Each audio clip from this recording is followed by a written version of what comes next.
There are parents who want their child to read, but they won't read. They are busy with Candy Crush on their phones. They are busy gossiping on their phones. Uh, they compare, talk about brands, talk about he spent this much in this and I spent this much in this. Then when the child is going to bring that comparison, you have a problem. You can't do that. We we cannot, you have to see a person, a child learns through imitation. So if you're an avid reader, there is a high probability that your child is going to be understanding and doing, and going to be a reader. So I've seen my mom reading the scriptures, Ramayana, Gita, and everything, and multiple versions I've seen for that matter. So you need to preach, and I've seen them work very hard. I've seen them getting up every day at 5 o'clock or 6 o'clock latest. I've seen them. I've seen my mother even at this age, the way she can work, the way she can manage. She can work more than my sister. I tell them all the time. So you need to be able to set an example in terms of hard work, in terms of honesty, in terms of everything. Only then the child is going to be able to listen to you. You cannot be hypocritical with the child.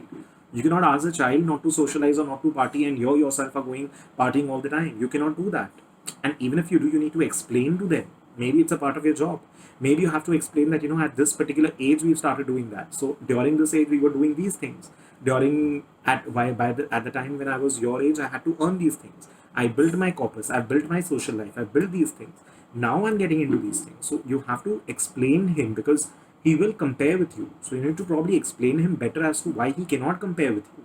What is different at your age and what is different at his age? What is important at his age right now? What is going to be important at your age? So you'll have to do that. But the way I see my parents doing this, so automatically there is going to be a sense of responsibility in me that, they work so hard, they get up early in the morning, they work throughout the day. So I also need to work. That is how the way of life is. And a man is born, a human being is born. Sorry, the feminists and all. A human being is born to work. A human being is born to work. Loitering around, to even animals do. We are supposed to be working, we are supposed to be contributing, working tangibly. That is what we are supposed to be, we're born to do. So practice what you preach. That is one. The next one is that think what you say and do in front of him. Again, as I told you, that they imitate. So I'll give you an example. There was this kid I saw. He was kind of probably in class 2 or 3, I believe, and he was trying to imitate the elderly, and a driver itna der se aaya kyun nahi? Why did the chauffeur not show up for such a long time? And he's talking like his father, and his father was standing proudly. I felt pathetic looking at the father's reaction. It is absolutely disgusting. You have to teach them good values. So they cannot be. So you have to see how your behavior is going to be affecting them. You have to be courteous, when you're out there, when you're talking to people, when you're the way you're dealing with the household help and everybody. And even if you might be elder to the driver, to the chauffeur, to the person, to whoever it is, and you may be able to scold, but of course in a respectful manner. But at the same time, you need to make the child understand that he cannot be disrespectful towards someone who's elder to him. So, just an example. So, be very careful as to what you're doing in front of them, what kind of an example you're setting in front of them. And again, just by saying that, I am elder to you, therefore you have to listen to me, generally does not go well. You have to explain them logically. That is going to work very, very well for them. How they treat others, they are not understanding the empathy levels today. You have to explain that, see, XYZ person is getting this salary. Just imagine how much he would be, how would he be able to manage his entire month with the kids and everything in that amount of money. And say, for example, even if someone is calling from a call center, just respectfully keep the phone down, because they're doing it because they have to earn a basic income.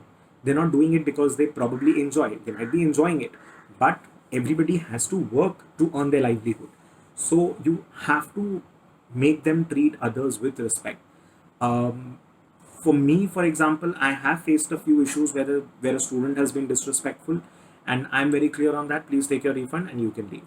I am not going to be taking that kind of a behavior from any student. You cannot misbehave with a teacher.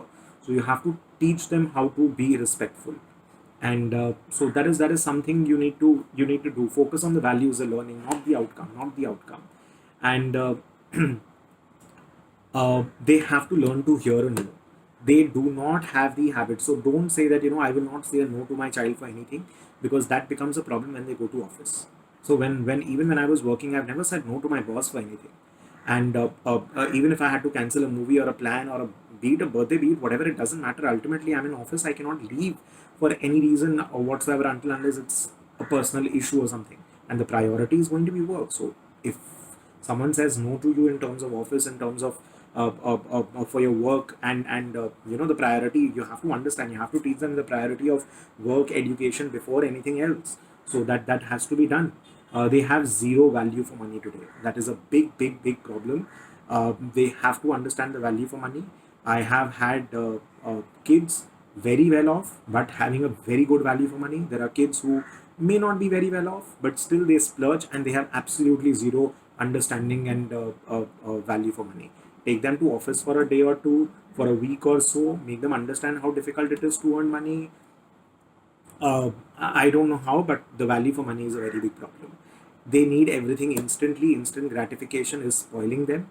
You have to delay that aspect. You have to don't fulfill everything immediately, because you have to see the objective. I guess your objective is not that you provide them everything that they want. The objective should be that eventually they should be able to earn everything that they want. Are you preparing them for that? So I don't know. At times I've seen, and particularly, when you have had a very difficult life, you don't want your child to have a difficult life. Agreed. But happiness cannot be only from things that the child is going to be using. They want, because a friend is using or a cousin is using, therefore they want so and so. So it cannot be like that. You have to understand the utility. You have to build that maturity in them. How you do it, you're the parent, you'll understand. But the value for money creates a problem, because then they don't understand the importance and the value of hard work and everything. So that is a problem.